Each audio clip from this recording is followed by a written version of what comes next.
Budaya Positif, saya Tia Kristina Sari, JGB Angkatan 11 Kabupaten Sidoarjo. Waalaikumsalam warahmatullahi wabarakatuh. Selamat siang ibu-ibu semuanya. Selamat siang. Gimana kabarnya hari ini ibu? Alhamdulillah luar biasa. Luar biasa ini. Wow. Oke, terima kasih ibu-ibu semuanya sudah menyempatkan untuk hari di sini. Agenda kita hari ini yakni kegiatan Project Management Office SMP Rapat Tulangan di bulan Agustus ini. Oke, sebelum masuk ke kegiatan miracle ini, saya minta Bu Lilis untuk memimpin doa bersama. Saya ambil dari nyaman. Bu Lilis doa dulu.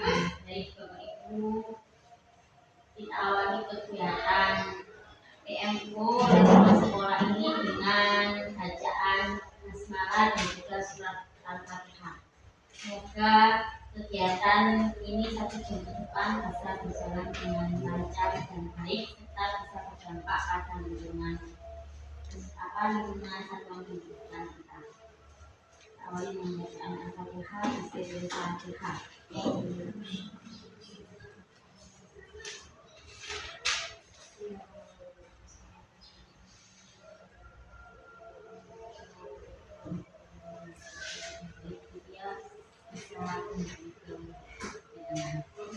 Terima kasih Bu Lilis atas pembacaan doanya bersama. Semoga apa yang kita lakukan hari ini bisa bermanfaat untuk kita semua dan juga bisa dijalankan sesuai kesepakatan bersama.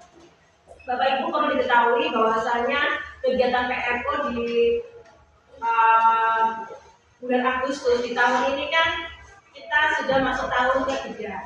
Di tahun ketiga dalam pendidikan sekolah penggerak. Nah, setiap tahun mulai dari tahun kedua itu kita sudah melakukan kegiatan PMO level satuan pendidikan tanpa didampingi oleh fasilitator. Nah, di sini kita sudah masuk ke PMO di tahun ketiga ini. Kita memilih topik apa yang perlu kita bahas selama 6 bulan ke depan. Nah, itu maksimal 2 topik. Jadi kita sepakati bersama topik-topik apa yang perlu kita bahas yang sesuai dengan apa yang kita lakukan. Bapak Ibu, oke, sebelum masuk kita ke topik kita kesepakatan dulu ya. Kesepakatan kelas kita masuk kegiatan di kelas ini. Kita melakukan kesepakatan apakah setuju Bapak Ibu untuk yang pertama mengikuti sesi kegiatan ini dengan penuh gembira? Sepakat? Oke. Terus kesepakatan kedua, setiap peserta berkesempatan memberikan pendapat. Sepakat? Setiap peserta, berarti jadi wajib satu peserta ini memberikan pendapat. Sepakat kawan? Sepakat. Kedua, berpikiran terbuka dan saling menghormati, gitu ya. Jadi nanti kita open minded untuk pembahasan PMO kali ini. Kemudian senyapkan HP sudah? Hanya HP-nya Bu Aidot saja yang mana. Bapak Ibu, sebelum kita menentukan itu, saya akan memberikan ini masanya terlebih dahulu. Oke, kelihatan ya. Ini masa kegiatan PMO tahun 2024-2025. Di bulan Agustus ini, Bapak Ibu, kita refleksinya berbasis data yang kapan hari sudah kita lakukan. Ini saya buat agenda di bulan Juli ya waktu itu ya. Tapi di sini kita refleksinya benar-benar kita mantapkan beberapa topik saja, tidak keseluruhan, karena waktu itu keseluruhan gitu. Itu refleksi berbasis data, diskusi menggali akar masalah dan menentukan tujuan dan target untuk menemukan solusi dan merencanakan kegiatannya. Ini tidak semuanya. Yang waktu itu kita sudah kegiatan magang itu kan keseluruhan kegiatan. Nah ini kita ambil biar bisa fokus, ambil 2 topik gitu ya. Kemudian di bulan Oktober yang akan datang itu kita juga ketemu lagi Bapak Ibu. yaitu diskusi dengan fokus implementasi dari subtopik yang pertama yang kita ambil. Kemudian di Desember itu diskusi dengan fokus implementasi subtopik yang kedua. Nah, topik-topiknya itu yang apa saja? Ini ada. Topik-topiknya apa saja? Nah, di sini topiknya apa ini? Oke. Kelihatan ya? Ini kelihatan? Kelihatan berdiri? Iya. Kelihatan. Yang sudah pernah kita lakukan yaitu dalam penyusunan modul ajar implementasi pembelajaran di kelas itu waktu di tahun kedua dan juga pembelajaran berdiferensiasi. Ya, tahun kedua yang di semester yang pertama Agustus, Oktober, Desember.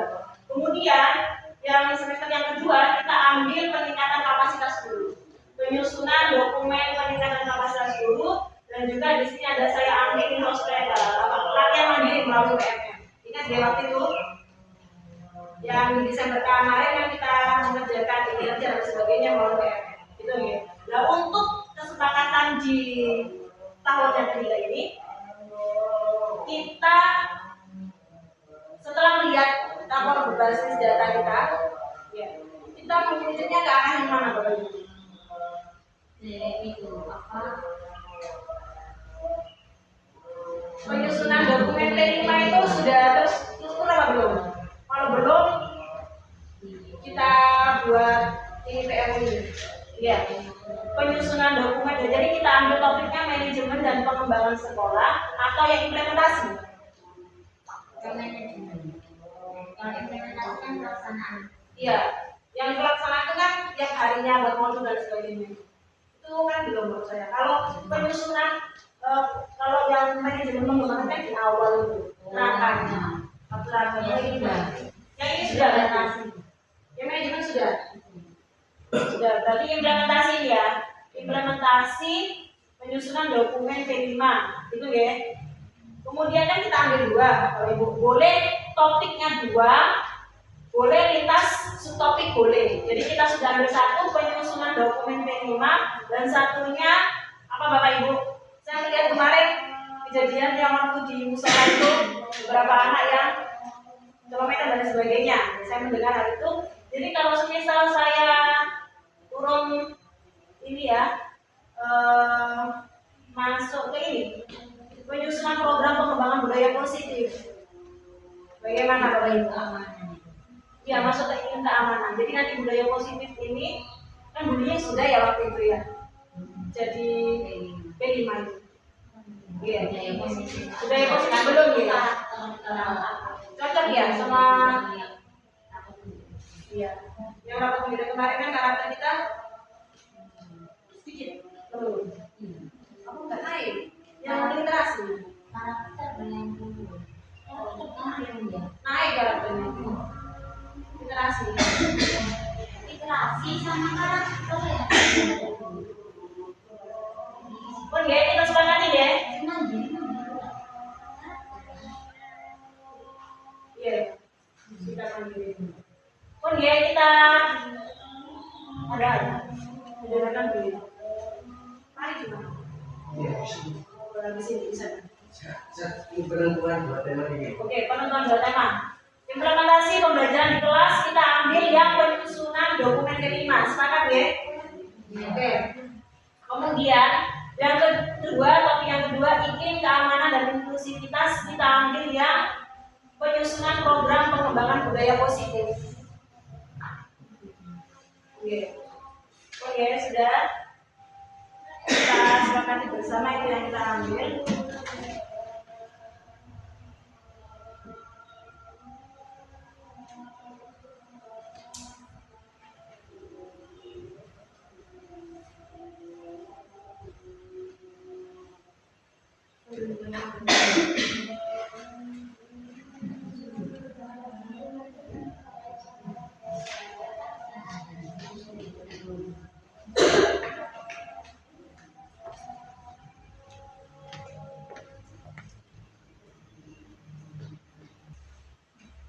Bapak Ibu, agenda kita hari ini yaitu pertama tadi pembukaan, Kemudian kesepakatan pertemuan sudah ya. Terus ada tiga nanti penyampaian topik penyusunan dokumen P5 dan disiplin positif. Mungkin tidak materi untuk yang penyusunan dokumen P5 karena sudah terstruktur. Mungkin tinggal refleksi yang tahun lalu dan untuk tujuan diadakannya P5 yang sekarang dengan tema budaya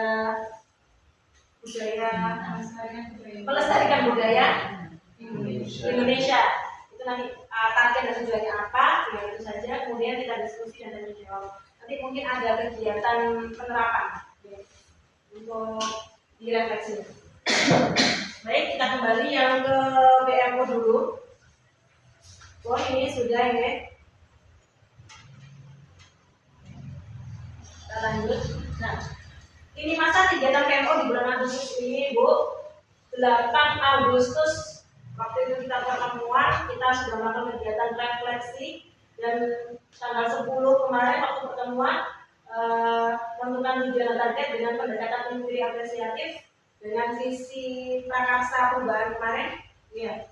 Kemudian di sini adalah pemaparan tujuan dan target dengan pendekatan inquiry apresiatif dengan koordinasi lanjutan implementasi P5. Kemudian di 11 Agustus nanti sampai 16 Agustus ini 11 Agustus kemarin ya sampai 16 ini kan sudah terlaksana kegiatan implementasi P5. Kemudian kita sekarang diskusi dan fokus pada implementasi dan progres tindak lanjutnya.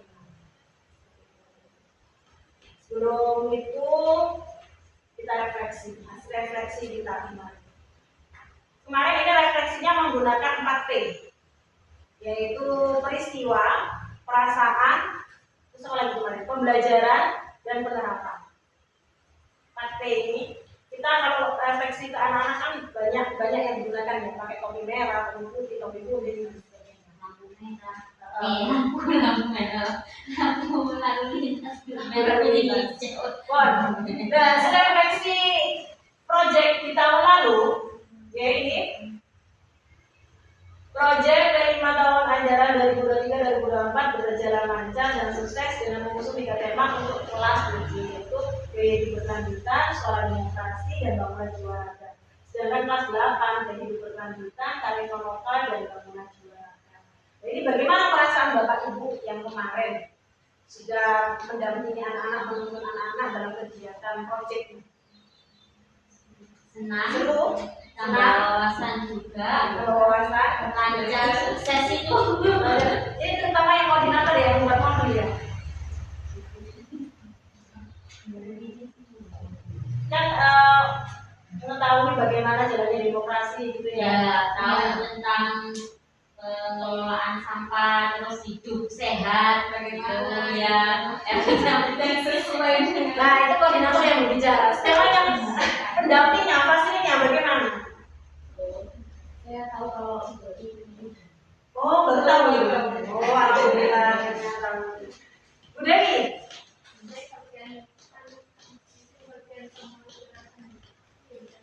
Sebentar, suara laki sama suara perempuan. Bagaimana Bu Dewi? Hasil refleksi, perasaannya mendampingi anak kemarin waktu tahun lalu. Itu bangunan jiwa raga itu. Serasa punya jadi atlet sekarang ya. Kemarin Mendadak sekarang bagaimana perasaannya setelah itu boleh Coba mendampingi. ya masih ya. Kemarin kan sempat mendampingi enggak? Iya. Ya belajar juga, terus akhirnya tahu gaya hidup berkelanjutan, menjaga ya olahraga juga lah. Untuk saat ini tampaknya pola makan masih tetap Sudah ya akhirnya olahraga juga. mendadak kurus ya. Ternyata bangunan jiwa raga ini merubah mindset Bapak Ibu di sini. Mulai dari tidak suka berolahraga jadi suka senang, suka bulu tangkis, suka makan yang sehat. Oh ya, alhamdulillah. Rasanya bagaimana jadi perasaannya? Perasaannya senang, jadi nggak fokus pada KBM aja. Jadi kita tahu tentang Bhinneka Tunggal Ika itu kayak gimana, gaya hidup berkelanjutan. Oh, hidup berkelanjutan itu seperti ini, nggak melulu apa ya, nggak melulu apa untuk Hidup itu nggak selalu sih harus begini atau begini. Mindsetnya diganti. Oh, yang berkelanjutan itu seperti apa? Yang dibutuhkan, Yang dibutuhkan, yang jangka panjang ke depan. Oke, ternyata banyak nilai yang kita ambil ya dari kegiatan 5 tahun lalu. Kemudian pembelajarannya, nah itu tadi salah satu pembelajaran yang kita ambil di sini dari Sinten ya yang kami menggunakan sistem blok, sedangkan pada semester 2 tema pembelajaran menggunakan sistem mingguan yang dilaksanakan setiap hari Jumat dan Sabtu selama semester 2. Nah ini kemarin sistem blok. Bagaimana kalau misalnya ada ini pendapat enaknya sistem blok apa sistem mingguan? Blok. Kenapa kok blok mudik? Karena untuk menyusun modulnya itu sekalian biar enak, jadi ada apa namanya jelas. Gitu ya. Kalau mingguan kita bingung dengan pelajaran sendiri, terus kita juga harus membuat modulnya P5.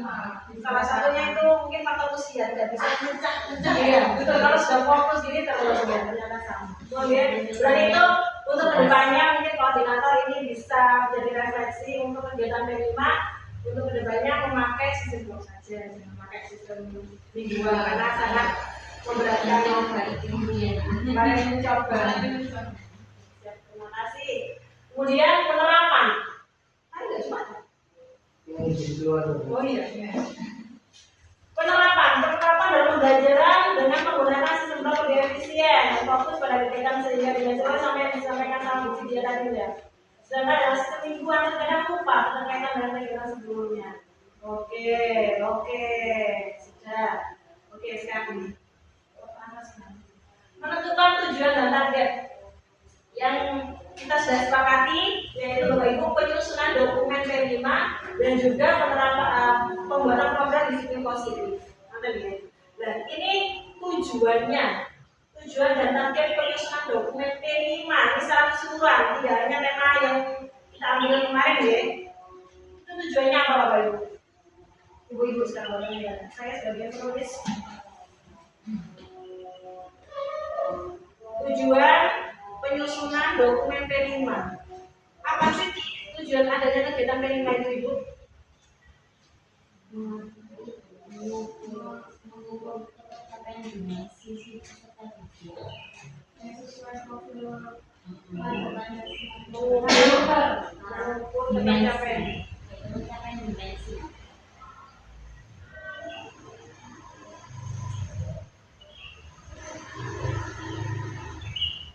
Mengukur ketercapaian dimensi peserta didik sesuai dengan konsentrasi Pancasila.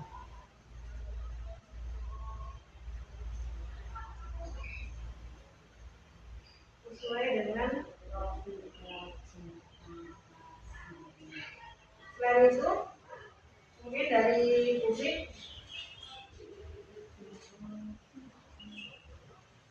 sebelum mengukur Penentuan tema disesuaikan dengan karakter lingkungan atau kebutuhan satuan pendidikan. penyusunan dokumen P5 sebelum mengukur kita kan harus tahu dulu ya karakter apa saja yang dimiliki anak-anak, kemudian kita adanya P5 itu Relevansi proyek dengan satuan pendidikan dengan karakter satuan pendidikan. Kayak apa sih yang permasalahan apa sih yang ada di lingkungan mochi itu ya lah ya kita apa sih Relevansi proyek ya. relevansi proyek sih relevansi kan kita dengan proyek dengan satuan iklim misalnya pendidikan iya. Setelah karakter, iklim juga apa karakter? iklim Iklim dulu ya. di situ karakter.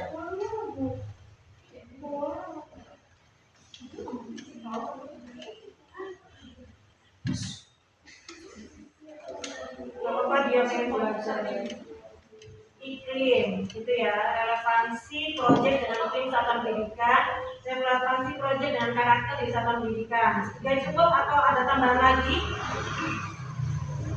Tema itu apa itu kan relevansi proyek dengan satuan pendidikan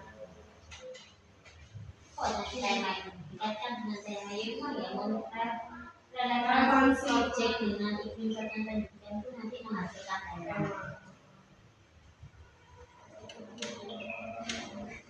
Ini tujuannya kan menetapkan tema minimal itu kan ada 6 ya.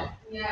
Tujuh lah. Dengan adanya tema itu kan itu tahu gitu loh. Kan yang dinilai itu kan karakter, dimensi. Nah, kalau di pembelajaran semua dimensi ini kan nggak mungkin tercapai di dalam pembelajaran. Ya, umum katakan lagi.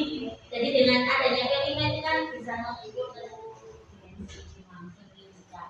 Ini sudah masuk Semua ya. dimensi. ya Ukur ketercapaian keseluruhan dimensi karakter. Dimensi itu kan sesuai yang topik itu mah. Sesuai dengan tema. sebenarnya itu menyusun kelima modul itu kita menentukan dimensi dulu baru menentukan topik. Ini benar. Relevansi proyek yang mungkin bisa pendidikan menghasilkan tema. Sesuai kebutuhan. Terus dimensi dulu kan? Berarti relevansi proyek yang mungkin satuan pendidikan sesuai dengan Karakter peserta didik sesuai dengan karakter peserta karakter. Oke. menghasilkan tema. Tema Tema C, tema terus jadi sudah. menghasilkan tema. Terus relevansi proyek dengan ini bisa pendidikan sesuai dengan karakter peserta didik yang menghasilkan tema, gitu ya. Maksudnya menghasilkan indikator. Ini sudah menghasilkan tema. Terus ke arah ke masuk ke anak juga aja.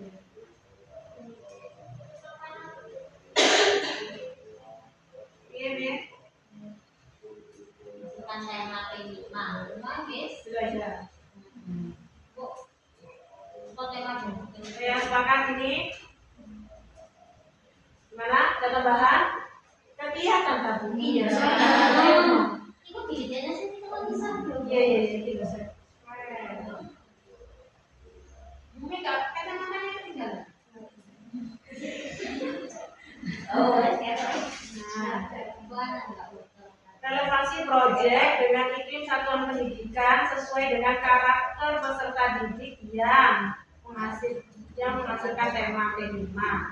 Kemudian ukur ketercapaian dimensi karakter peserta didik sesuai dengan pembelajaran Pancasila. Sudah cukup, gitu aja. Mencakup itu kan. Oke, kasih channel lagi ya. Terus sekarang disiplin positif Bapak Ibu. Tujuan kita dan targetnya apa untuk disiplin positif ini?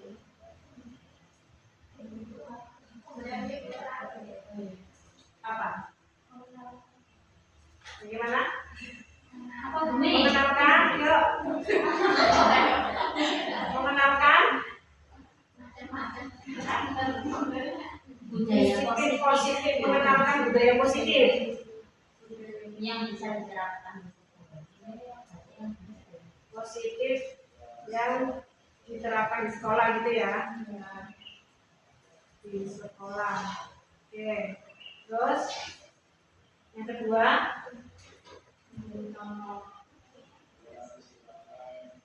memberi contoh. Kan mengenalkan terus kayak informasi. Implementasi. Implementasi itu nggak bisa membesar Implementasi Budaya positif. budaya positif. Implementasi budaya positif. Iya, Bie.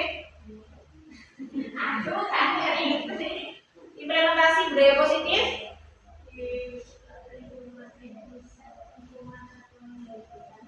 Lingkungan satuan pendidikan.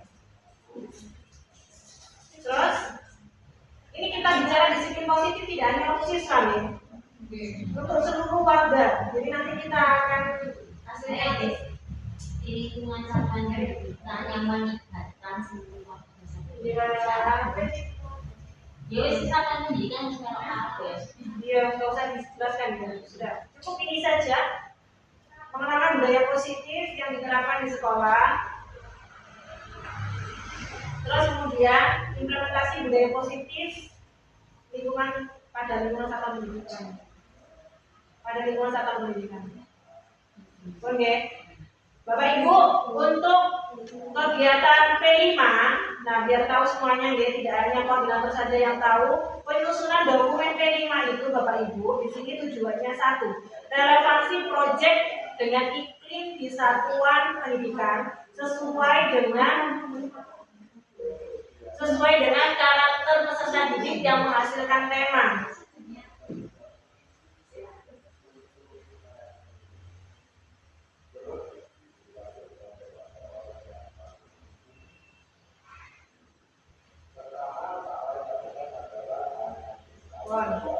Kemudian mengukur ketercapaian dimensi karakter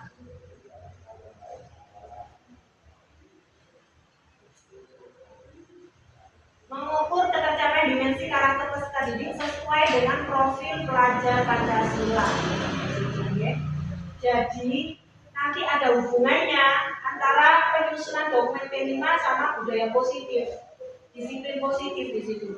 Disiplin positif di sini Bapak Ibu perlu diketahui bahwasanya disiplin positif ini masuk ke dalam materinya di budaya positif. Nah, ini nanti yang akan saya berikan pemaparannya. Mungkin yang dokumen P5 nanti bisa dijelaskan sama koordinatornya, gitu ya. Ya, tak bedanya ini dia bukannya.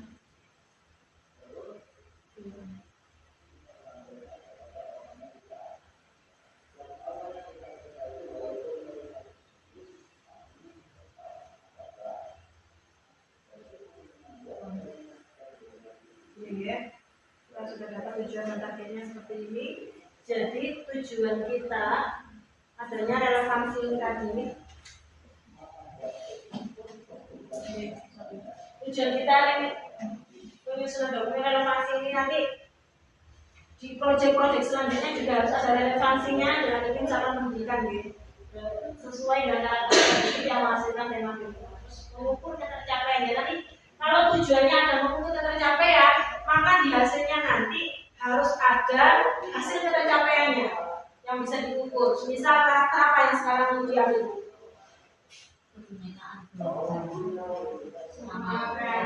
Kebinekaan global nanti. Terus cara pengukurannya kemarin pakai apa Bu? Rubrik pengukurannya nanti bisa dilihat sebelumnya pernah ada asesmen ya. Asesmennya sudah ada rubriknya juga kan, karena itu mengetahui apa enggak. Kalau misalnya sudah kita mengantongi hasil rubrik tadi, setelah pelaksanaan ada post testnya di akhir ya. Post testnya dari mana, dimensi karakternya sudah nampak apa belum. Tidak hanya karena kita ada P5 terus kita biar P5 gitu saja tanpa lihat dari tujuan yang kita inginkan tadi. Intinya adanya P5 itu untuk melihat karakter anak-anak di P5-nya itu, profil pelajar Pancasila-nya itu sudah melekat apa. Dan juga tidak hanya anak-anak juga, kalau ibu-ibunya bagaimana. Terus kemudian di disiplin positif ini nanti mengenalkan budaya positif yang diterapkan di sekolah. Nah, untuk mengenalkan maka kita perlu adanya program, Bapak Ibu. Kalau dengan program yang ada di sekolah ini yang sudah masuk ke budaya positif, disiplin positif apa saja?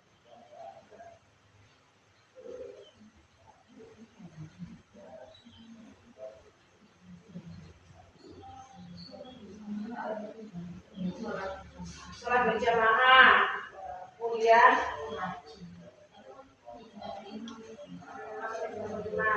mungkin apa namanya kayak ketertiban dan sebagainya yang masuk ke tarafnya gitu ya, masuk ke disiplin positifnya. Kemudian implementasinya pada lingkungan satuan pendidikan. Targetnya kita bisa mengimplementasikan. Setelah kita mengenalkan, kita bisa mengimplementasikan. Sudah nih Bapak Ibu, ini adalah dua poin yang akan kita dikerjakan sampai di bulan Oktober. Nanti bulan Oktober kita pemaparan yang ini penyusunan dokumen P5-nya dan kita pelaksanaan P5 sampai bulan Oktober itu ada berapa kali proyek? Dua kali proyek. Nanti 2 kali proyek itu kita paparkan, kita refleksikan. Betul ya? Nah, kemudian disiplin positif ini nanti kita paparkan di Desember di akhir semester 1 bagaimana pencapaian implementasi budaya positif itu. Nah, untuk proyek mungkin semuanya sudah terlibat gitu. Nah, yang belum kita rangkai itu kan yang disiplin positifnya itu. Nah, saat ini kita rangkai bersama-sama dengan Ibu. Saya ganti.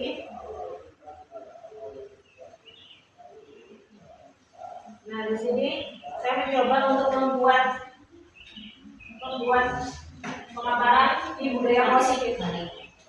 Ya, aksi nyata budaya positif di sini Bapak Ibu. Sudah yang tadi kita lakukan, nanti tanya jawab dan sebagainya masuk ke dalam ini ya. Oke, sekarang sudah. Oke, disiplin positif Bapak Ibu. Di budaya positif itu salah satunya materinya ada di satu yaitu disiplin positif. Budaya kita makna kata disiplin dimaknai menjadi sesuatu yang dilakukan seseorang pada orang lain. Sesuatu yang dilakukan kepada orang lain untuk mendapatkan kepatuhan, ya nggak sih? Kata disiplin kan biasanya gitu.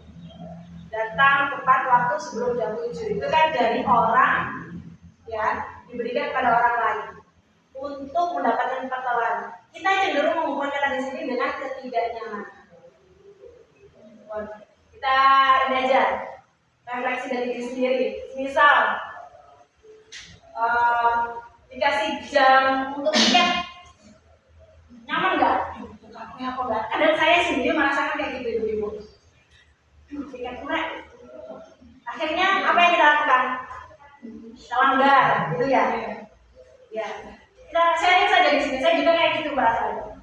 Jadi kita masih menganggap hal disiplin positif itu adalah suatu apa ya? Suatu ketentuan yang tertulis dan kita harus mentaatinya sehingga menimbulkan ketidaknyamanan diri. Dan Ki Hajar Dewantara ini menyatakan bahwa untuk mencapai kemerdekaan atau dalam konteks pendidikan kita saat ini, Bapak Ibu, untuk menciptakan murid yang merdeka, syarat utamanya adalah harus ada disiplin yang kuat.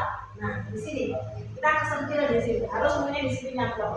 Disiplin yang dimaksud adalah disiplin diri yang memiliki motivasi internal. Jadi tidak hanya karena adanya peraturan. Internal itu dari dalam dirinya. Jadi ini menurut saya disiplin positif ini bagus untuk kita terapkan karena visi kita adalah berkarakter madani. Yang mana karakter madani itu muncul dari keinginan diri sendiri. Kan? Sadar dengan dirinya sendiri. Kemudian jika kita tidak memiliki motivasi internal, maka kita memerlukan pihak lain untuk mendisiplinkan kita atau motivasi eksternal karena berasal dari luar, bukan dari dalam diri kita sendiri. Kalau kita belum mampu memiliki motivasi internal, intrinsik dalam diri kita butuh ya kita semuanya. Bu, sesuk sampai tiket tadi Bu jadi dokter aren. Ini pagi. Bu, masuk kelas sesuai jam ya, biar anak-anak itu semangat. Jam paginya biar lebih semangat ya. Itu dia ibu-ibu itu disiplin positif. Kemudian, nah disiplin positif ini sebagai bentuk kontrol diri, yaitu belajar untuk kontrol diri agar dapat mencapai tujuan yang mulia dengan menerapkan nilai-nilai kebajikan yang harus kita miliki. Apa saja nilai-nilai kebajikan itu? Untuk saat ini karena kita berada dalam kurikulum merdeka, mungkin walaupun tidak ada dalam konteks kurikulum merdeka Bapak Ibu, itu nilai kebajikan tetap perlu kita munculkan dalam diri. Nilai kebajikan itu ya 6 profil pelajar Pancasila tadi. Masih ingat gak Ibu? Berdiri yuk, berdiri kita nyanyi. Berdiri sini deh. Bumi. Belajar Bumi. Belajar Pancasila.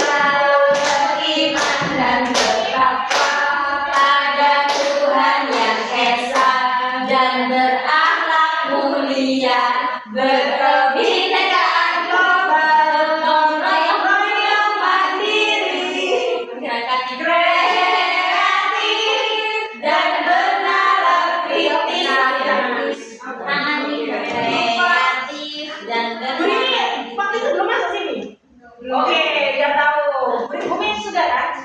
Belum. Ya, resepnya belum. Mati Bumi. Kita ini lagi bajikan yang belum. Mati lagi Bumi.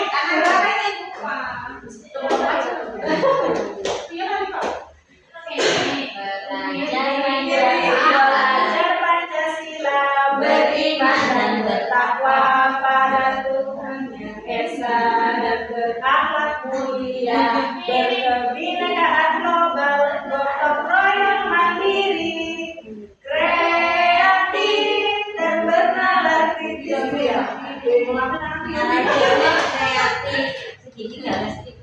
Oke.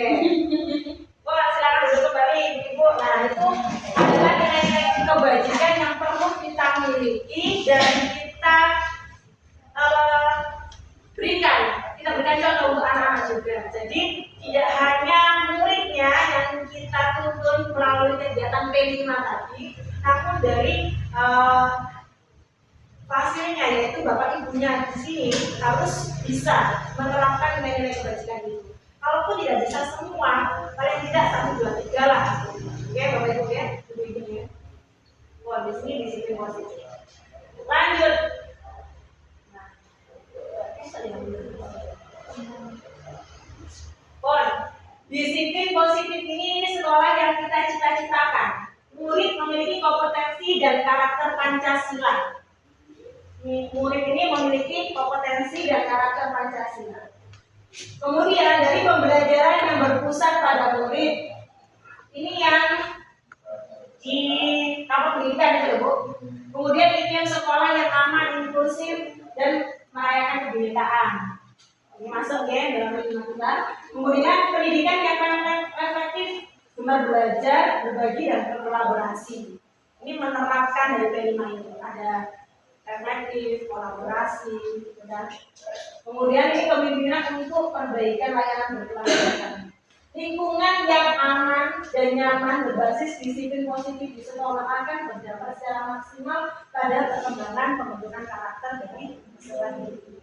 Jadi paling tidak walaupun kita lingkungannya ya memang seperti ini, kita mencoba untuk memberikan kenyamanan bagi anak-anak. Salah satunya dari kamar mandi sudah, gitu ya. PR selanjutnya memperbaiki jalan yang gonjal-gonjal itu, biar anak-anak itu kalau jatuh tidak keren, kalau tidak besok kayak gulung-gulung gitu loh ya. Bagaimana ini, setuju? Setuju. Boleh kita mencoba untuk memberikan kenyamanan kepada anak-anak dengan kesepakatan kita bersama. Masuk kita ke teori motivasi, hukuman, penghargaan, restitusi. Bapak Ibu, di sini kita menghadapi anaknya orang, ya nggak sih? Bukan anak kita sendiri. Anak kita sendiri juga anaknya orang, anak kita juga orang. Maksudnya kita dititipin sama bapak ibu mereka di sekolah di sini. Nah, kita harus tahu bagaimana kita memberikan pendekatan kepada anak-anak. Yang mana anak-anak dititipkan di sini itu tidak hanya 1, 2 orang tua, tapi banyak orang tua dan memiliki karakter yang berbeda.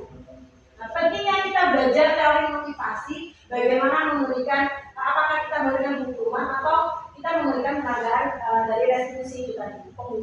Hukuman, penghargaan atau restitusi ini ada hubungannya sebenarnya. Nah, menurut Diana Gorsen dalam bukunya Restructuring School Discipline menyatakan ada 3 perilaku manusia itu.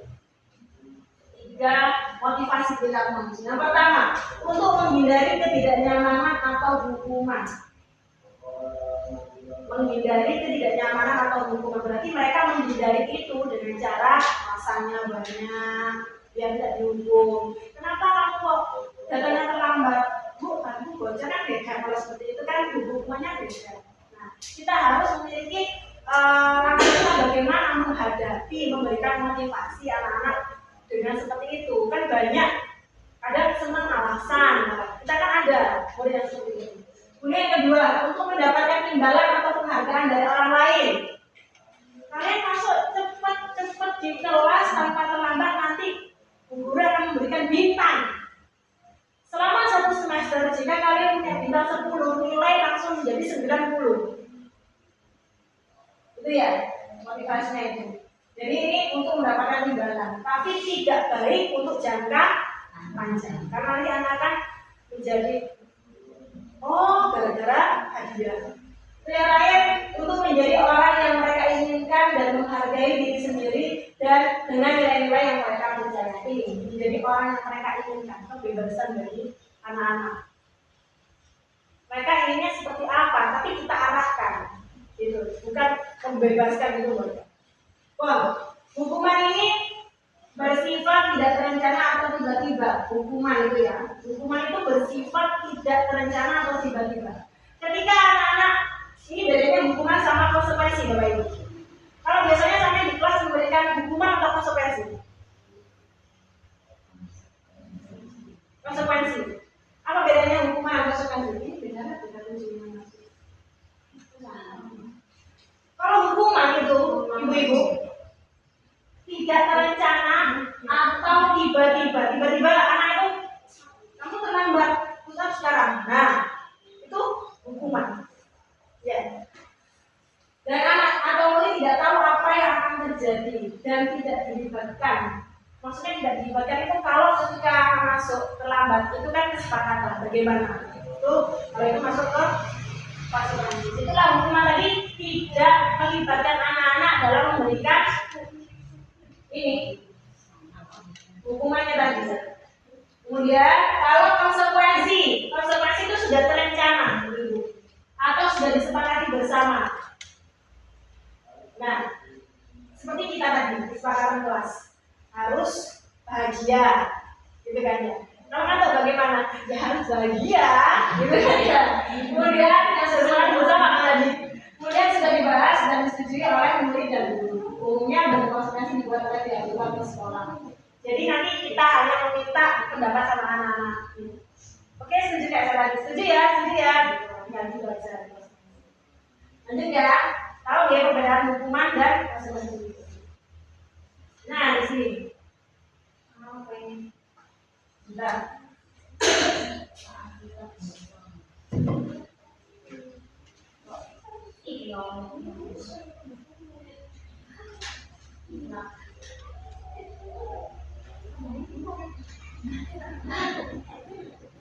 Oke, di sini dihukum oleh penghargaan, Bapak Ibu.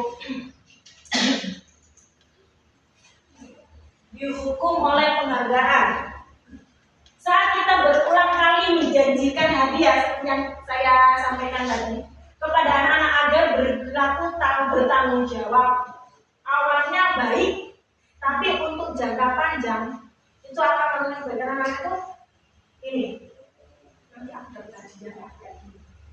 Nanti aku dapat berketergantungan karena hadiah. Kemudian atau kepada seorang murid agar mempelajari sesuatu yang baru ini ya, dapat hadiah tadi. Atau kepada seorang karyawan agar melakukan pekerjaan yang berkualitas. Aku tak berapa dulu lah, dan gaji cair. Nah, boleh ya kayak gitu ya. Dulu.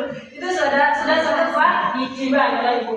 Kemudian kita sedang berasumsi mereka tidak dapat melakukannya. Kita itu berasumsi, nggak dikai hadiah, orang itu pasti nggak akan bisa. Gitu kan?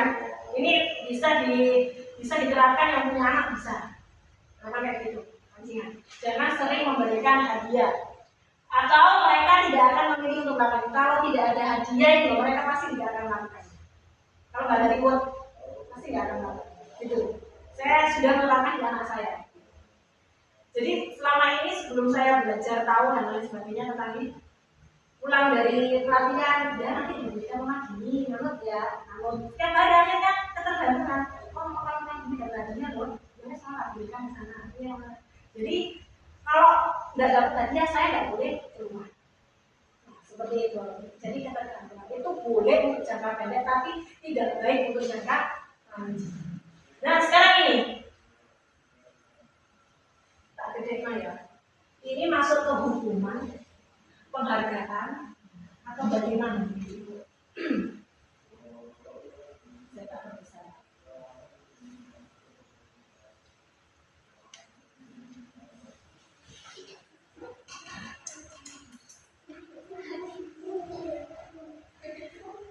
Nah, ini masuk ke hukuman atau konsekuensi. Kita kayak permainan anak kemarin ya. Coba berdiri. Saya membacakan yang pertama.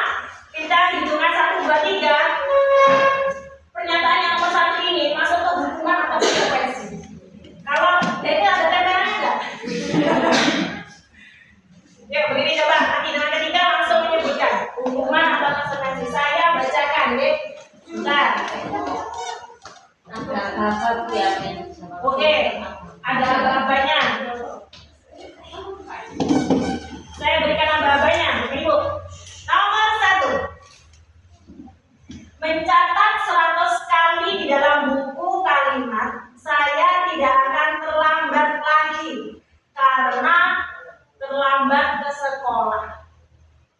Hukuman atau konsekuensi? 1, 2, 3. Hukuman. Yang hukuman apa tangan? Yang konsekuensi? Sudah bisa sendiri-sendiri ya. Nanti jawabannya benar yang mana? Tidak tersendiri-sendiri ya. Bon. Nomor 2. Udah balik ke perawan nanti seperti itu. Nomor 2.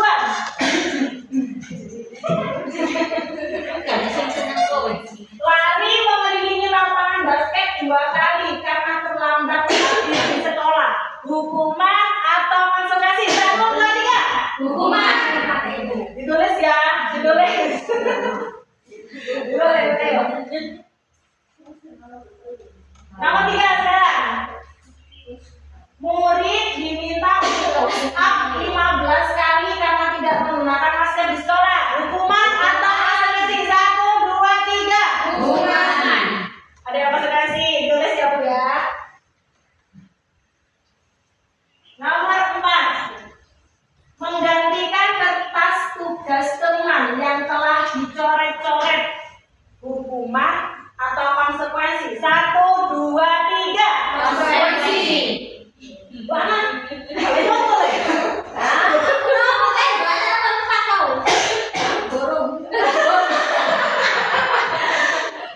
Nomor 5. Membersihkan tumpahan air di meja tulis karena tersenggol pada saat belajar. Hukuman atau konsekuensi? 1, 2, 3. Konsekuensi. Oh, apa nih jawabannya budaya di master konsekuensi ya? Keren. Lanjut nomor 6. Meminta murid tidak menggunakan sepatu seharian di sekolah karena tidak menggunakan sepatu hitam. Hukuman atau konsekuensi? Konsekuensi. Hukuman naik. Oh, berubah. Lanjut, lari mengelilingi lapangan basket 2 kali karena terlambat 10 menit untuk pelajaran PJOK. Hukuman atau konsekuensi? 1, 2, 3. Hukuman. Catat ya. Oke. Oh,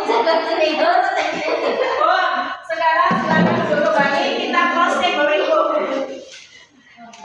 Kita cross-check ya. Kemana konsekuensi ya? Jawabannya adalah perbesar lagi kita ya. Oh, salah satu. Sama yang salah satu. Wah, senang dulu. Oke, inilah Bu jawabannya. Cici salah. Aku salah. Salah satu. Ya, nomor 6. Dia tidak mengenakan sepatu. Itu termasuk hukuman karena nomor 7 ini masuk konsekuensi. Kenapa? Karena dia ini pelajarannya PJOK. Mungkin intonasi suara saya tadi bisa menjadi mencatat 100 kali. Kita nggak boleh dilarang menulis. Ini waktu itu kita pernah ya Bu ya. Waktu itu ternyata itu masuk hukuman. Oh iya, itu masuk hukuman. Terus lari mengikuti basket karena di sini tidak dalam pelajaran PJOK. Ya, karena dia terlambat. Di situ masuk hukuman. Bon ya, paham ya? Berarti namanya PAI Gompo Natalan ngaji Nah, apa? Itu konsekuensi. Sesuai dengan definisinya. Nah, oke. Bukan terlambat disuruh selesai. Itu kemarin hukuman gitu ya. Bisa ya. Kita tahu ya hukuman sama konsekuensi. Jadi ketika anak datang terlambat dan sebagainya, itu nanti kita terapkan ya. Nanti ada ilmu baru berjalan. Bagaimana cara menghadapi anak-anak yang terlambat. Ini jika di kelas boleh dipakai ini ya Bapak Ibu. Kita lanjut. Nah, kita masuk ke restitusi. Restitusi, makasih. Restitusi di sini. Restitusi ini apa? Nah, ini baru kemarin saya katakan ke anak saya. Proses menciptakan kondisi bagi murid untuk memperbaiki kesalahan mereka sendiri, sehingga mereka bisa kembali pada kelompok mereka dengan karakter yang lebih kuat. Maksudnya bagaimana? kita itu menuntut anak-anak ketika dia mengalami permasalahan dan sebagainya atau istilahnya membuat masalah. Nah, itu anak-anak itu tidak kita, kamu rame, kamu duduk sebelah sana sendiri saja, diasingkan gitu jangan. Nah, ini kita belajar di restitusi ini. Apa ciri-ciri dari restitusi ini? Ada 9 ya. Belajar dari kesalahan, nanti anak diajari hal itu. Kemudian memperbaiki hubungan. Jadi anak tidak akan benci dengan gurunya dan juga dengan lawannya tadi. Kemudian menawarkan bukan memaksa. Nanti kita praktek ya. Terus restitusi ini adalah cara terbaik menuntut untuk melihat ke dalam diri mereka sendiri, mencari kebutuhan dasar yang mendasari tindakan. Kemudian berfokus pada karakter bukan tindakan. Jadi kita paling tidak sudah melihat bahwa anak ini kalau diajak ngomong pasti tahu nanti karakternya arahnya kemana. Nah, kita ikuti saja anak itu maunya kemana untuk menyelesaikan masalah. Kemudian di sini berfokus pada solusi, bukan lihat kesalahan lagi bukan. Berfokus pada solusi. Kemudian terakhir mengembalikan murid yang berbuat salah pada kelompoknya, tidak diasingkan, istilahnya seperti itu. Nah, sama ya, di sini adalah restitusi. Mungkin untuk segitiga-nya kita lanjut. Sebelum karena segitiga restitusi tadi praktek, jadi saya taruh di akhir. Ini keyakinan kelas. Mungkin untuk keyakinan kelas ini, alhamdulillah di SMP kita ini, SMP Harapan Hilang sudah menerapkan keyakinan kelas ini ya. Sudah menerapkan ini, yaitu membukukan keyakinan kelas di sekolah. Kita belum tapi di sekolah. Sudah belum menulis keyakinan di sekolah. Belum. Oke, nanti kita buat bersama-sama. Keyakinan di kelas bersifat lebih abstrak daripada peraturan yang lebih rinci dan konkret. Kemudian keyakinan kelas berupa pernyataan-pernyataan universal. Kalau sampai membuat keyakinan kelas itu, Bapak Ibu terutama wali kelas ya, itu kayak keyakinannya itu atas kesepakatan siswa apa copy paste di internet? Kesepakatan siswa gitu. Berarti nanti anak-anak diajak diskusi memang ya gitu ya.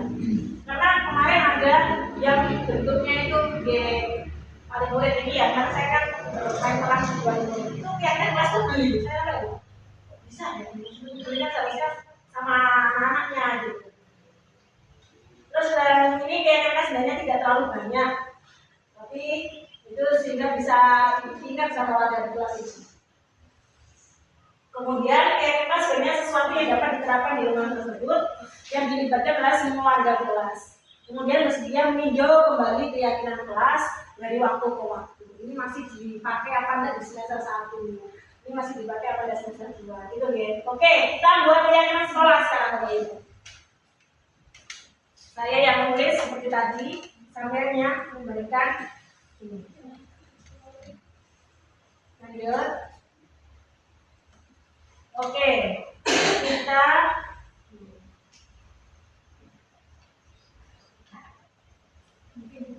satu, ya kan sekolah apa? Bu. Dewi, biasanya kita belum meramekan tadi. Ya kita sekolah yang pertama.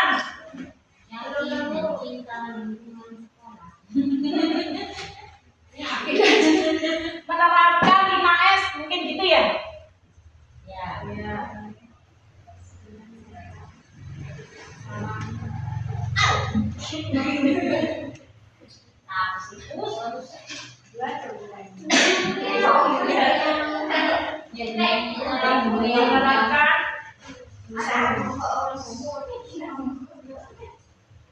Senyum, sapa juga kan senyum dulu ya. Senyum, sapa, salam, senyum, sapa, salam. Senyum, salam, salam, senyum, salam, sapa. Apa bukan harus? Sopan santun. Sapa, sopan. Nah, ini benar-benar harus kita terapkan. Kita sendiri sendiri. Kalau ketemu bapak ibu pagi-pagi senyum ya, senyum. Salah. Betul, pakai ketemu pagi-pagi. Kalau kita pagi-pagi ketemu dan ya agak siang, salam, sapa, sopan sampai. Nah, Bu, kalau semisal kegiatan sekolah ini kita pagi banget, bukan pagi banget di yang jam pertama dengan kita kayak lakukan briefing kayak gitu, kayak doa bareng, kita berdoa di kelas masing-masing. Sebelum masuk kelas kita itu doa bareng itu gimana, Bu? Ya, kayak apel. Biar kita itu kayak buat apa ya, keyakinan dalam diri aku hari ini aku bisa sampai itu aku kuat, aku bahagia gitu kan. Membuat apa sih gitu? Afirmasi diri. Dan bisa jadi kayak gitu kan. Kayak apa? Setelah menerapkan senyum, salam, sapa, sopan santun. Afirmasi pagi hari itu tadi. Iya, afirmasi positif. Afirmasi positif. Apel afirmasi positif gitu aja ya.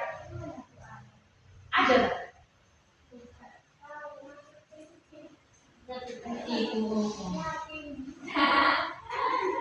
Apel afirmasi positif.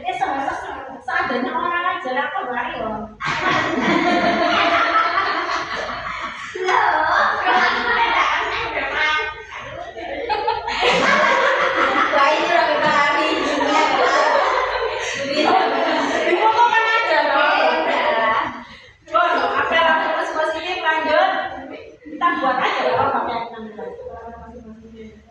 Sekolah gimana? Datang tepat waktu.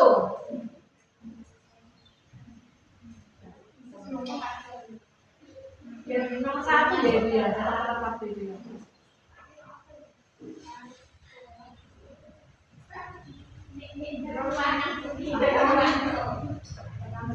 Gitu ya.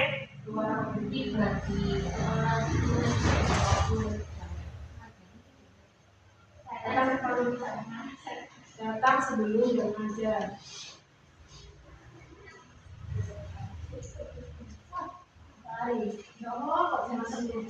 Datang sebelum jam ngajar. Datang sebelum jam mengajar, kemudian arahkan senyum, salam, sapa, sopan santun, afirmasi positif. Terus ini Bu, kayak gini.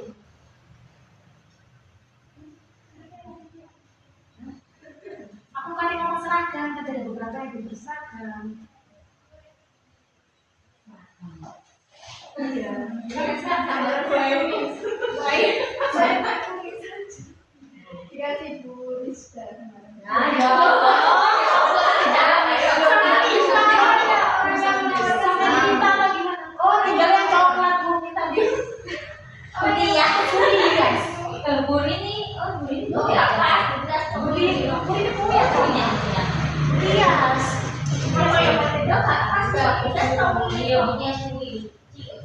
Cukup ini aja ya Bapak Ibu ya. Ya, yang kami sekolah gini ya. Oh ini sholat duhur berjamaah. Sholat berjamaah. Bu anak-anak kita itu masih ini ya, masih kecil-kecil ya. Kalau misalnya sholat kalau nggak dipantau, itu guyu dewe kayak mana cekikian loh hari. Sholat itu cekikian. Ngelangan gitu.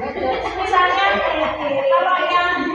kalau nggak murid ya guru yang lain jadi satpam gitu kayak apa? Bukan sholat. Ya sholat aja. Maaf. Mulai kurang. Oh iya. Sudah ya. Kita sudah dapat keyakinan sekolah, sudah kayak tapi pelakon gitu deh. Bukti. Absen kan ada ceklok. Absen sih. Walaupun ada prosesnya. Sailing aku. Absensi.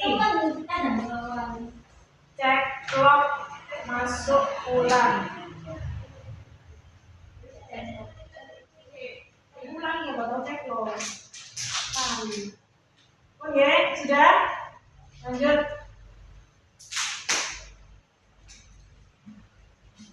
Ini ya. 5. Ya. Ini kita lihatkan sekolah ini paling tidak satu semester ini insya Allah berjalan lah. Ya. Bismillah. Lanjut. Kebutuhan dasar manusia dan dunia berkualitas. Nah ini yang perlu kita ketahui. Anak-anak, tidak hanya anak kita di sekolah tapi di rumah juga bertahan hidup. Ini psikologis ini dari kebutuhan pakaian dan sebagainya. Malah kan kita macam-macam, kita harus tahu. Terus butuh kasih sayang dan rasa terima kasih.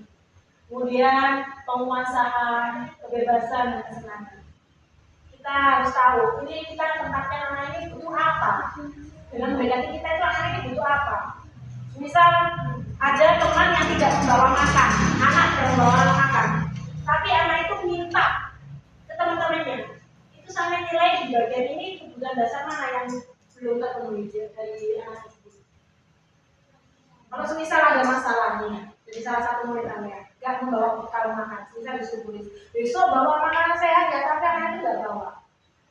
Terus kemudian kita minta ke teman-temannya, itu sampai masuk ke mana? Kasih sayang. Terus itu sampai sebagai guru, Buddhis, sampai sebagai guru lihat masalah kayak gitu. Itu kebutuhan dasar apa yang belum terpenuhi dari diri ini? Penguasaan, Bu Ana, kasih sayang, Bu Ainur, kasih sayang, ini kasih sayang, Bu diskusi kan? Ya, tahu ya. Cuma ibu saya kita berkata-kata itu bocor aja. Sudah dasar apa? Misal punya murid, kegiatannya itu gak bawa makanan, tapi minta-minta ke teman-temannya. Bertani Bu.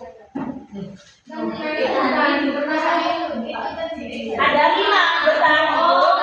Ada 5. Ada 5 kebutuhan manusia itu bertahan hidup, kasih sayang dan rasa terima kasih. Oh ya ini udah sekali.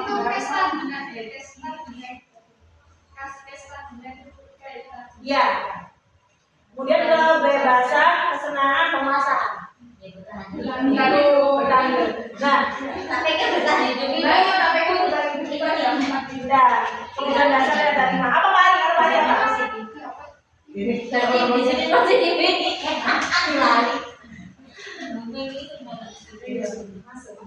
Terus Pak Ari apa? itu kebiasaan berarti Bu ya. Kebiasaan. Iya, biasanya itu yang nggak bawa makan. Disuruh bawa makan mesti nggak mau bawa makan. Tahan itu. Bukan itu. Nah, Bapak Ibu di sini keseluruhan ini bisa masuk sebenarnya. Keseluruhan aspek 5 kebutuhan ini bisa masuk. Tergantung pola pikirnya dari Bapak Ibu masing-masing.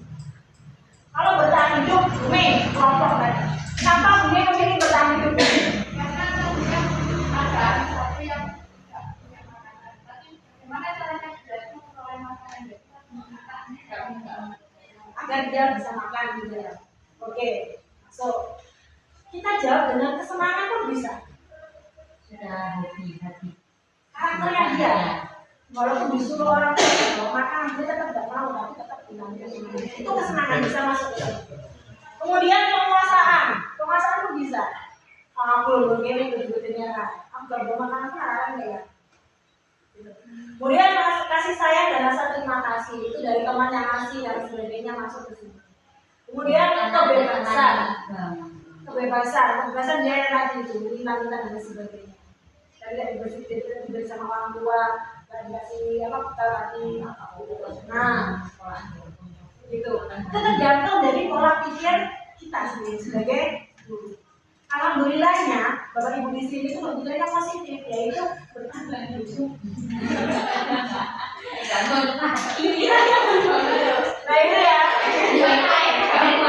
Bon, sekarang saya meminta Bapak Ibu di sini lingkaran kebutuhan dasar sampean itu bisa bebas, senang dan diterima jika karena apa? Saya bisa ngapain karena apa? Saya bebas, saya merasa bebas jika tidak ada tugas. Saya senang. Itu tidak ada tugas. Senang itu karena apa? Saya senang karena diterima di saya karena apa? Diterima di saya. Iya, diterima di saya. Coba ini membuatkan lipat literasi. Di sini bebas, buat tinggalan deh. Di sini bebas, di sini bisa, bebas, senang, diterima di saya.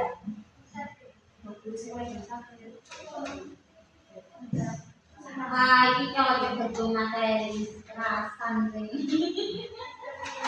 Ayo aja tuh materi mau.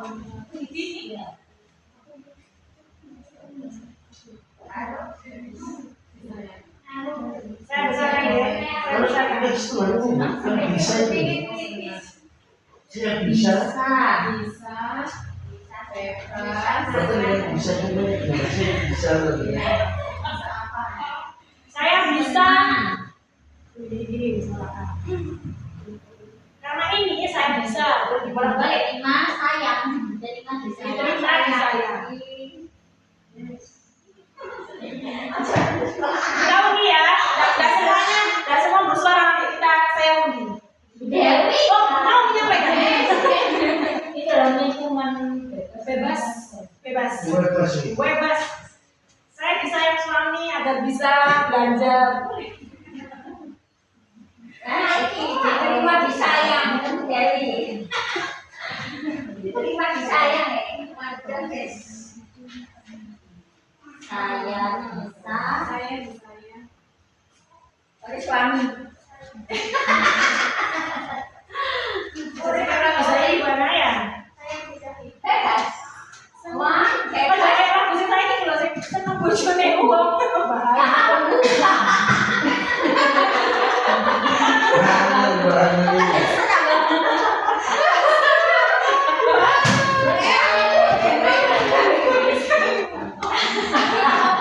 Saya bisa makan.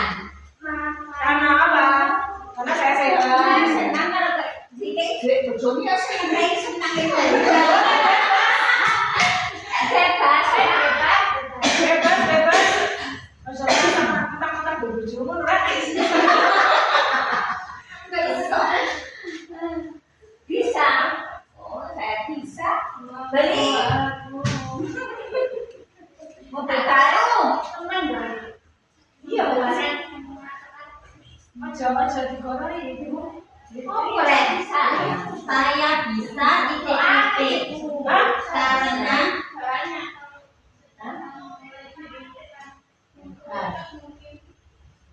Ini saya bebaskan saja, wes.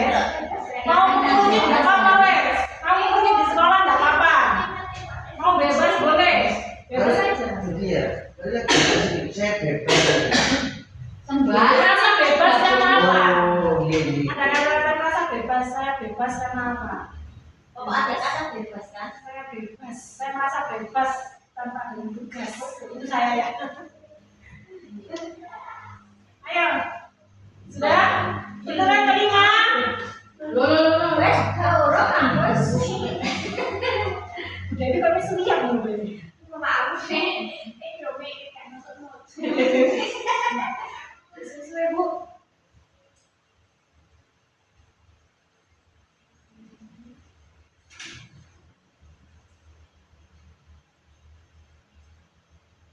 Saya bisa. Oh, kok gila? Pasti kita nggak ada pembalap.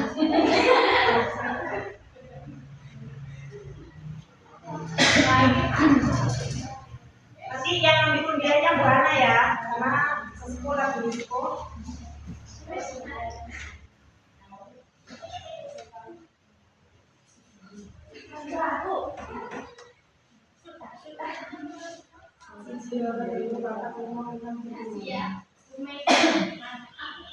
Bu Meni mengikuti di sini positif dengan baik itu berarti teman. Ini pasti nggak balik ini. Kali.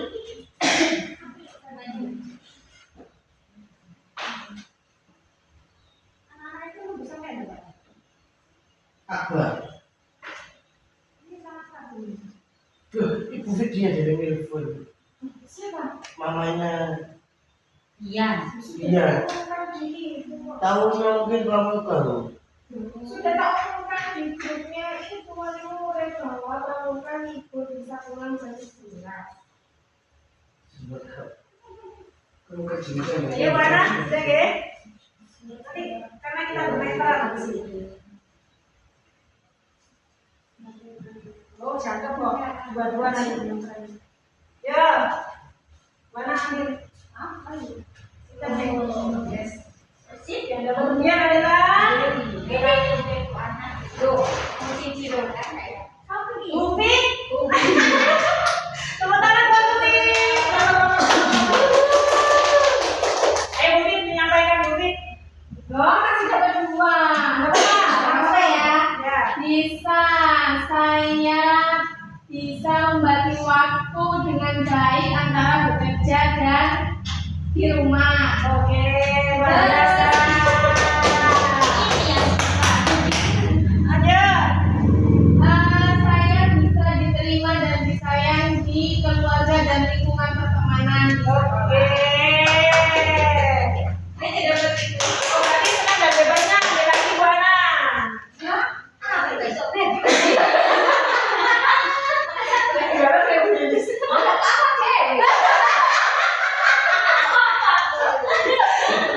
Terima kasih. Tolong, Buana yang senang.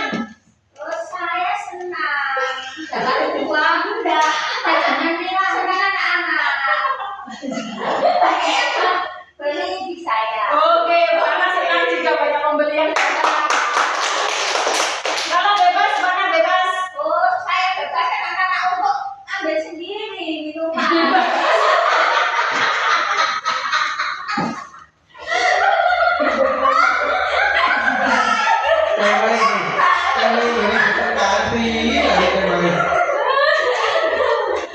Bagus kan ya? Anak kemarin pakai diajak, diajak muter-muter. Segini loh harganya 4.000 aja. Luar biasa sekali kata-kata. Tepuk tangan buat Buana. Lanjut ya. Sudah, oke. Sekarang ini masuk kebutuhan dasar apa, Bapak Ibu? Ini ada cerita. Dinda, seorang anak kelas 3 SD, begitu tiba di rumah, sepulang dari sekolah menangis dan mengadu pada ibunya bahwa dia benci pada Ibu Rani, gurunya. Ibu Rani itu guru. Menurut Anda, kebutuhan apa yang berusaha dipenuhi oleh Dinda?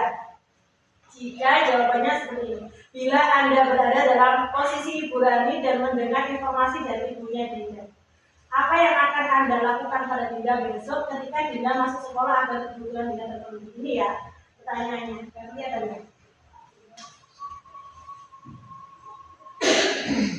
Oke, kita mencoba melihat. Ibu guru bilang, aku tidak boleh bersenandung sewaktu mengerjakan tugas. Katanya kelas harus tenang, tidak ada suara. Kan nggak seru jadinya. Ini kebutuhan dasar apa?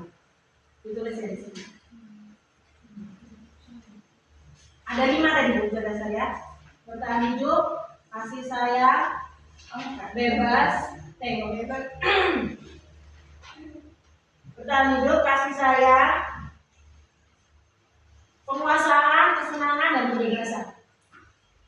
Ada 5. Bertahan hidup, kasih sayang, penguasaan, kesenangan, dan kebebasan. Kalau ini masuk ke mana? 5 kebutuhan dasar apa? Ibu guru bilang aku tidak boleh bersenandung waktu mengerjakan tugas. Katanya kelas harus tenang, tidak ada suara. Kan nggak seru jadinya. Ini masuk kebutuhan dasar apa?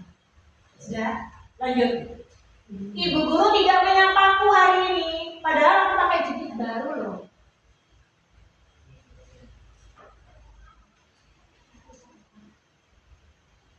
Ya? Aku bosan, masa belajarnya cuma itu saja, dengerin ibu guru saja. Ini anggap aja kalian yang bicara. Aku bosan, masa belajarnya cuma itu aja. Bertahan hidup, kasih sayang, penguasaan, kebebasan, kesenangan. Yang terakhir, aku sebel gambarku tidak rapi. Malah ibu guru nunjukin ke teman-temanku di depan kelas. Oke, dipakai udah bahasa apa ini? Sudah? Memuas. Sudah ya? Waktu habis.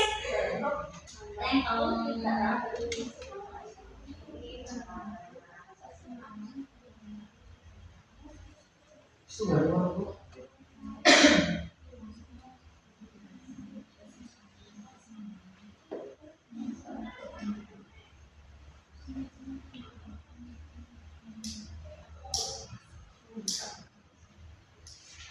Jawabannya katakan kamu jangan di sini ya, Bu. Kita sama-sama ya. Nomor 1, Bu Iis jawab apa, Bu Iis? Kebebasan. Sama semuanya kebebasan? Bu Ainul tidak? Kebebasan. Sama ya, karena dia membutuhkan, karena dia senang bersenandung dan lain sebagainya. Nomor 2, dia yang berat kebebasan. Yang kedua, ibu guru tidak menyapa aku hari ini padahal aku pakai jubah baru loh. Kasih sayang. Rasa kasih sayang. Yang ketiga, aku bosan masa belajarnya cuma gitu-gitu aja dari ibu guru.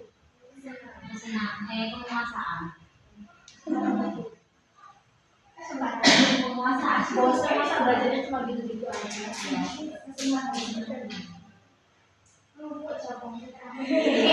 Gak ada di sini saya dari itu bukan saya dulu. Apa ini? Aku bosan masa belajarnya cuma gitu-gitu aja dan masuk kebebasan bisa. Oke, aku sebel gambarku tidak rapi malah ibu guru nunjukin ke teman-teman di kelas.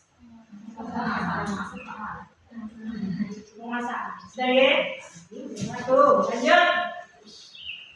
Ini. Oke, sekarang yang dunia berkualitas. Dunia ini berkualitas. Siapa orang-orang yang paling penting dalam hidup Anda? Jawab langsung aja, langsung terus. Siapa orang-orang yang paling penting dalam hidup Anda? Tidak mengerucut, tapi keseluruhan. Kamu. Manusia. Manusia.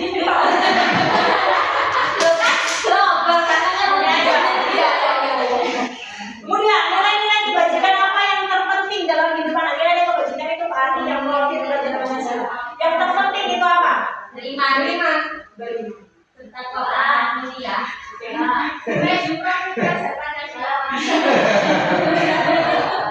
ketiga, kalau Anda menjadi orang yang ideal, berarti semuanya bisa tercover. Ideal karakter atau sikap apa yang paling Anda inginkan pada diri Anda? Tidak ada rasa sombong. Menghilangkan rasa sombong.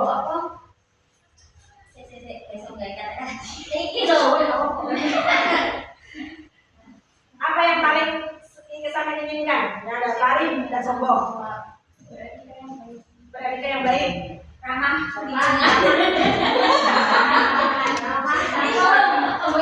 Sopan santun. Burini. Rajin. Lanjut. Bu ini sudah ketika yang baik.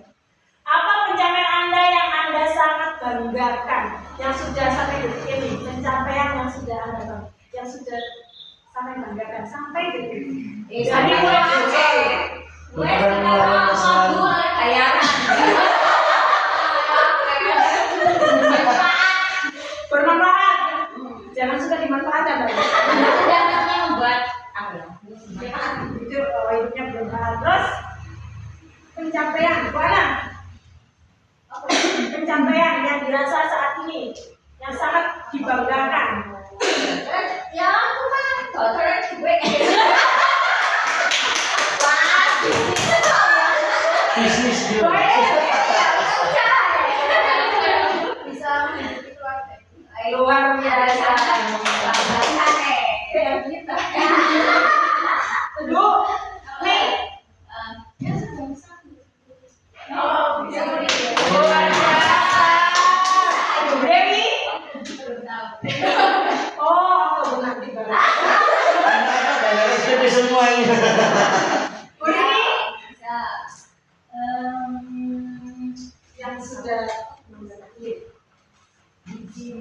bisa Bertahan hidup seperti ini. Oke, luar biasa. Bu Fit, dibanggakan. bisa bisa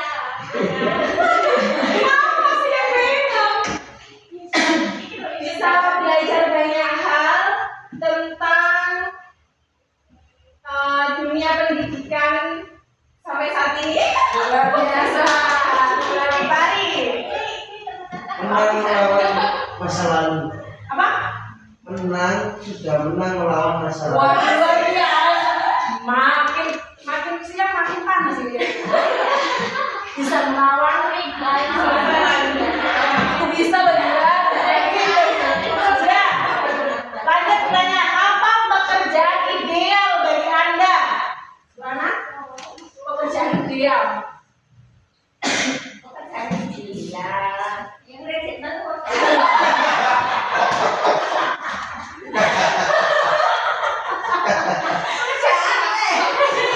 Idealnya tuh, baik. Wirausaha, ideal.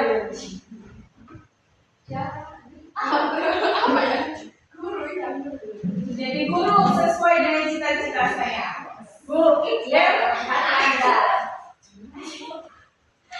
Ideal apa pekerjaan ideal menurut Anda?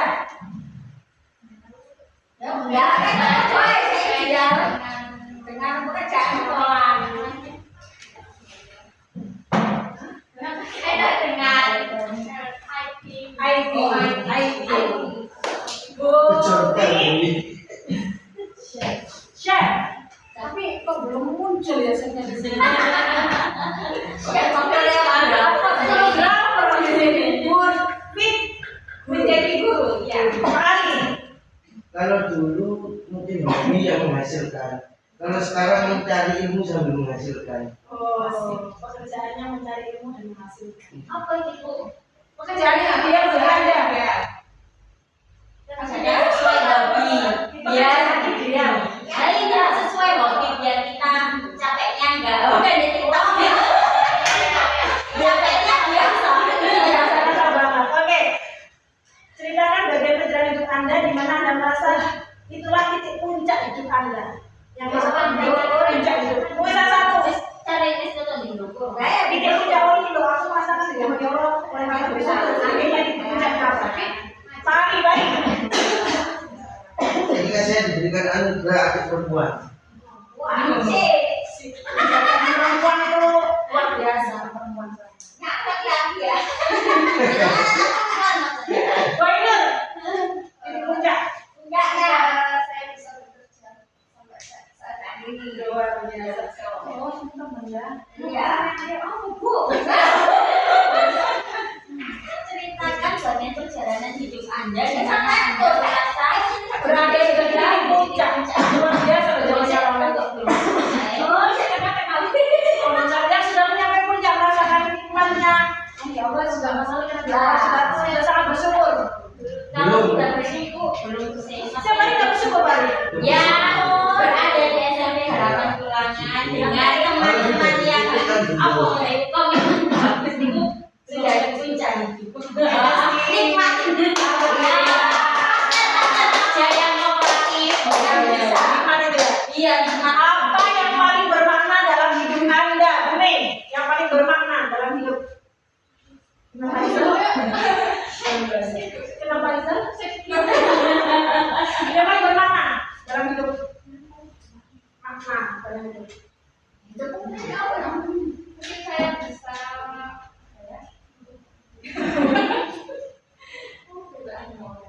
Makna.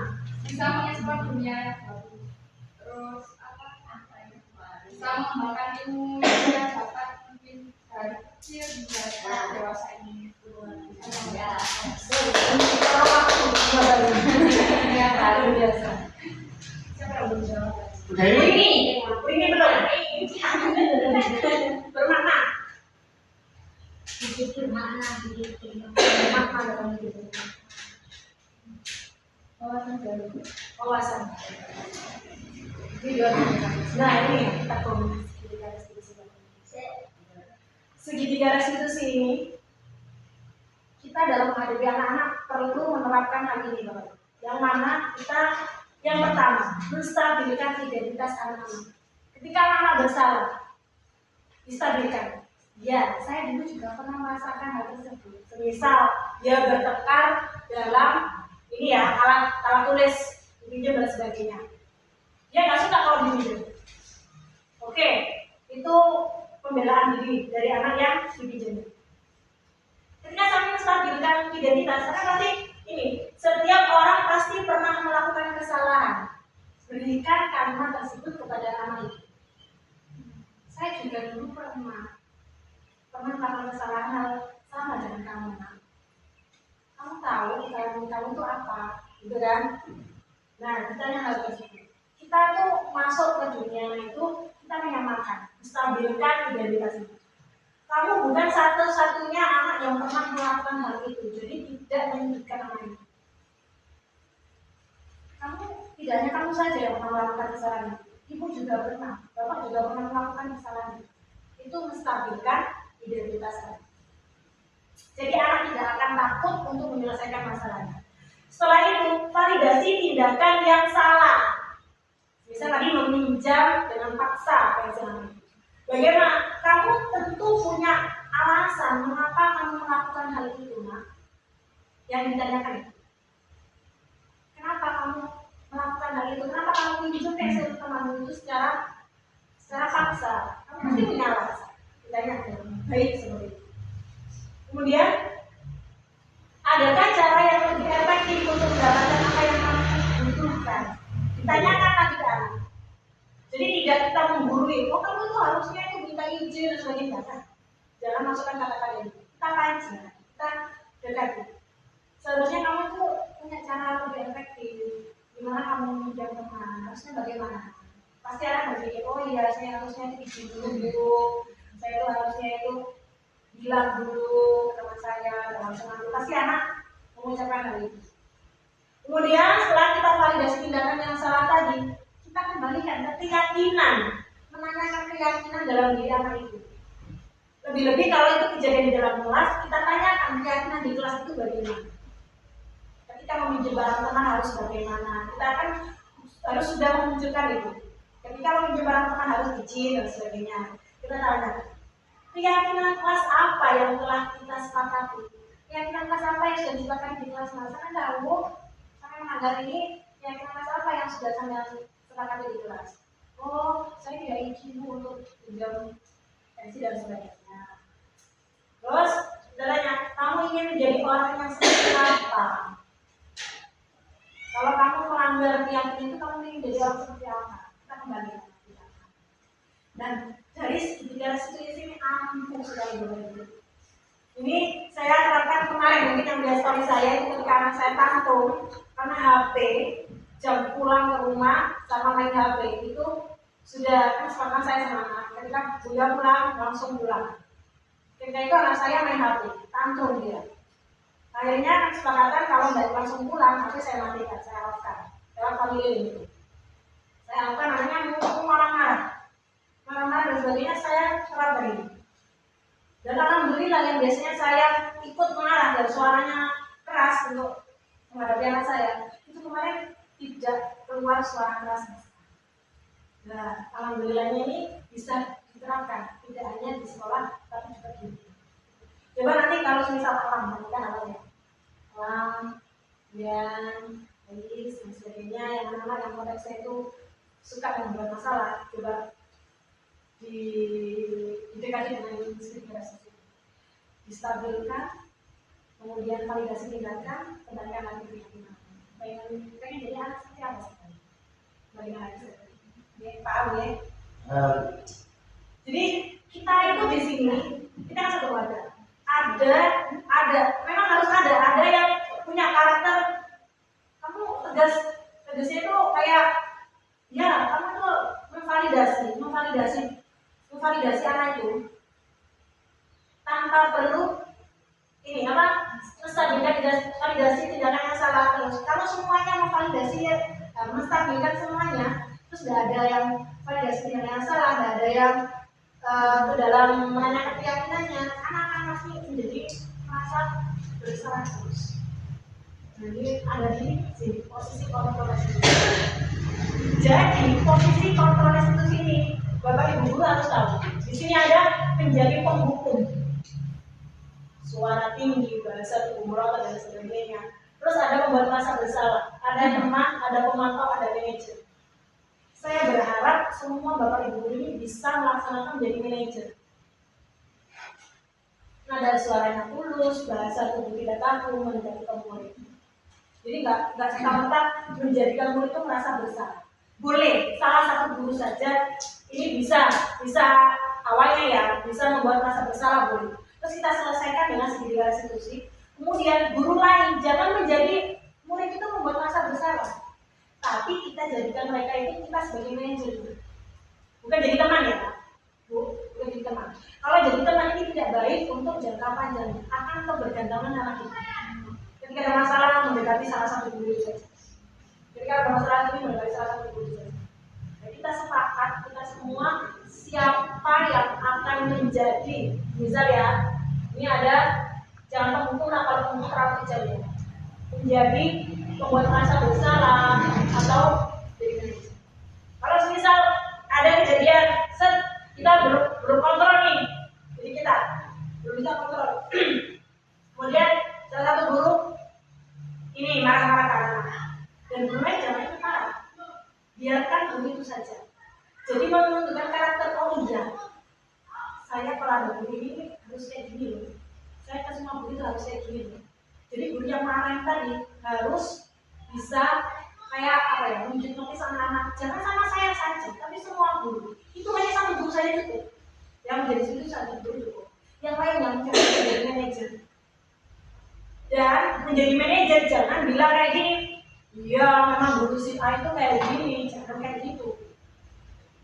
Tapi menstabilkan semuanya. Kalau saya menjadi guru si A ini, saya juga bisa marah kalau sama saya. Saya juga pernah menjadi seperti sampai ya, ketika dimarahi, saya juga nggak marah sama gurunya karena kan dijadikan seperti itu. Kita selalu kayak gitu nih orang itu. Jadi tidak anak-anak tidak dimarahi satu orang semuanya ikut marahin. Jadi dia merasa menjadi pembuat merasa bersalah. Jadi salah terus dia. Gitu ya, paham ya? Di sini motivasi eksternal dan motivasi intrinsik. Perilaku korbannya. Kemudian ini untuk eksternal dari luar ini menjadi penghukum, buat merasa bersalah, menjadi teman, pemantau. Dari intrinsik nanti anak-anak itu muncul sendiri, berkarakter madani akhirnya. Kalau kita menjadi manajer, mereka sadar dengan sendiri. Dan itulah arah saya ingin membentuk anak-anak ini menjadi berkarakter madani dari kekompakan Bapak Ibu guru menangani masalah anak, yaitu menjadi seorang manajer. Kita bermain peran boleh. Ketika ada anak seperti ini langsung tindakannya, oh ya saya posisikan saya menjadi anak itu akan merasa bersalah. Setelah itu ditangkap sama Bapak Ibu guru yang lain untuk menjadi manajernya bagaimana. Selesaikan dengan cara segitiga restitusi. Jadi anak itu tidak terus merasa bersalah ini. Dia tidak muncul seperti waktu itu ya ini. Akhirnya anak itu merasa kayak disiksa lagi ya kan, jadi masalah seperti itu lagi ya. Itu adalah rangkaian dari disiplin positif Bapak Ibu. Mungkin dari kesepakatan sekolah tadi yang sudah kita sepakati bisa terlaksana, dan juga dalam pelaksananya segala instruksi untuk kontrol diri dan sebagainya. 5 dasar kebutuhan manusia tadi juga kita harus bisa terapkan. Nah ini adalah kesimpulan. Teori kontrol, Anda tidak bisa mengontrol orang lain, hanya Anda yang bisa berubah diri Anda sendiri. Ini anak-anak juga harus bisa dengan cara keluar dari intrinsiknya, bukan dari eksternalnya. Bukan ada penghargaan itu bukan salah satunya cara yang baik. Kemudian semua perilaku memiliki tujuan. Yang Anda tidak bisa mengontrol orang lain, tapi diri sendiri yaitu makna disiplin. Belajar kontrol diri. Semua perilaku memiliki tujuan, yaitu dari teori motivasi. Teori motivasi ini yang eksternal untuk menghindari hukuman, untuk mendapatkan imbalan. Dari internal, dari dalam dirinya masing-masing, yaitu nilai-nilai kebajikan tadi sama keyakinan kelas. Nilai kebajikan itu ya tadi tadi Pancasila, kemudian keyakinan kelas, kesepakatan bersama dengan murid. Kemudian yang ini di 5 posisi kontrol, model berpikir menang, berkolaborasi, dan konsensus menciptakan kegiatan baru, mengembangkan komunitas berbasis aset atau kekuatan. Nah, di sini saya sudah pegang-pegang Bapak Ibu guru bagaimana menghandle anak ini yang cocok untuk anak ini yang mana, untuk cocok anak ini gimana. Saya sudah pegang untuk menjadi bermain peran di 5 posisi kontrol ini. Penghukum, pembuat merasa bersalah, teman pemantau, manajer. Lalu saya meminta semua Bapak Ibu guru bisa memposisikan sebagai ini. Nanti sekali waktu bisa bermain peran di bidang.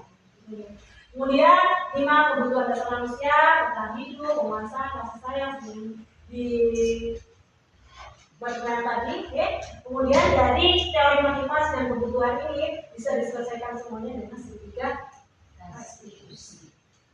Cukup itu Bapak Ibu yang bisa saya sampaikan di sistem positif ini. Bila mana ada pertanyaan dan sebagainya bisa disampaikan ini karena waktu belum sholat zuhur jadi tidak bisa untuk bermain peran menjadi guru dan menjadi murid. Sebenarnya tadi jadi guru dan menjadi murid untuk mengerjakan segitiga restitusi. Mungkin bisa langsung kontekstual kepada peserta didik. Oke, belajar dari saya ini. Assalamualaikum warahmatullahi wabarakatuh. Waalaikumsalam warahmatullahi wabarakatuh. Mau buat video lagi Pak Ari, yuk sholat. Akhirnya sebelum warahmatullahi wabarakatuh, saya rangkaian acara PMU nih. PMU sharing yang sama dipaparakan kalian kepala sekolah BPA. Alhamdulillah banyak segi positifnya, terutama untuk kita menghadapi anak-anak lagi yang lagi tantrum ya.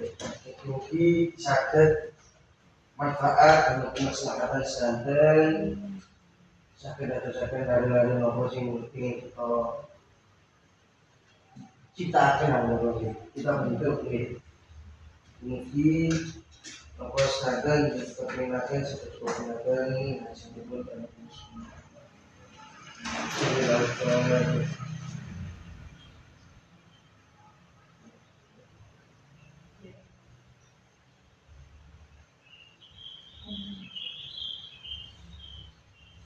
Amin. Assalamualaikum warahmatullahi wabarakatuh.